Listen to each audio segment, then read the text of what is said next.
This ludicrous version Model X has been into Tesla 3 times to try and sort the wheel alignment out. Well, let's see if we can put right what Tesla couldn't.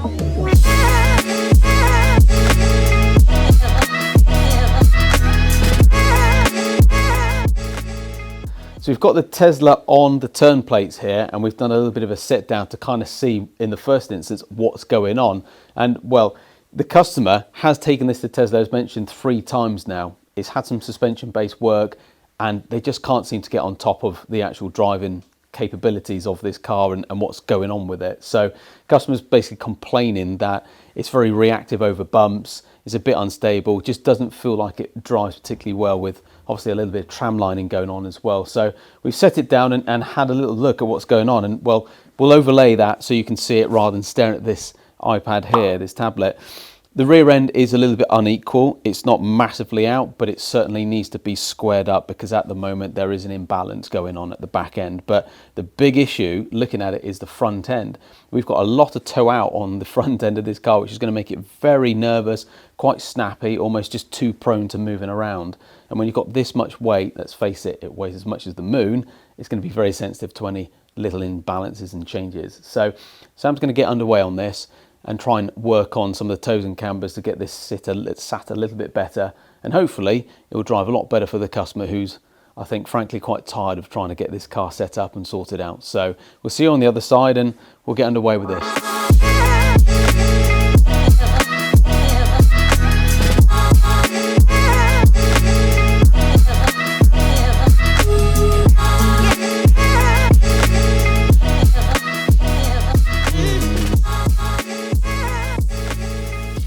While we're working on this Model X, I just thought I'd actually bring to your attention, we do actually have a page on our website that discusses what we do with the vehicle geometry and alignment, as well as also having a bit of an encyclopedia for not only just this element of what we're doing here today, but also other upgrades and potentials. So if you've got a nice cup of tea in front of you and some spare time, check out the website and it'll give you a bit of an idea of what we do. But not only that, we do also offer quite a few performance parts for the likes of these Teslas, for suspension kits if you're looking to make it a bit more comfortable and things like that. So quite a few options on the website, check it out. But let's get back to the alignment on this one and get it tracking right. So we're all wrapped up here with this ludicrous Model X, and well, we thought it'd be nice to do it outside given the fact it's sunny for once here in the UK. Apologies if I'm getting blinded here.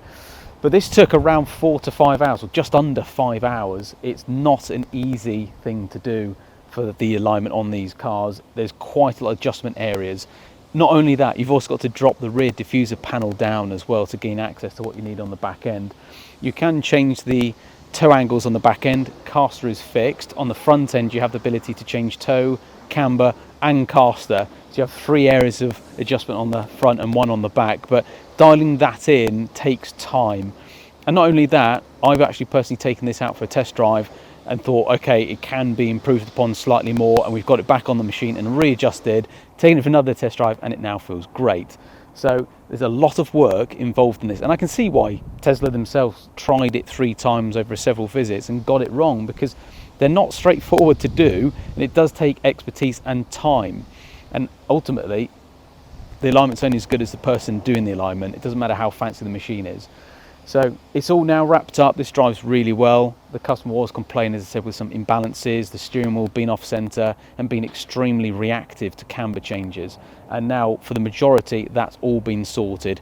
It'll always react a little bit over camber because these things are massive, but at the same time, as a whole, it's really well sorted and we're happy with the way it drives. So hope you've enjoyed that video. If you do have a similar car, we can obviously help you out. As I said, it's a little bit involved, but now hopefully this customer's going to enjoy the car and it's not going to have to change tyres every few thousand miles because it's worn through on the inner edge. So thank you guys for watching, and we'll see you next time.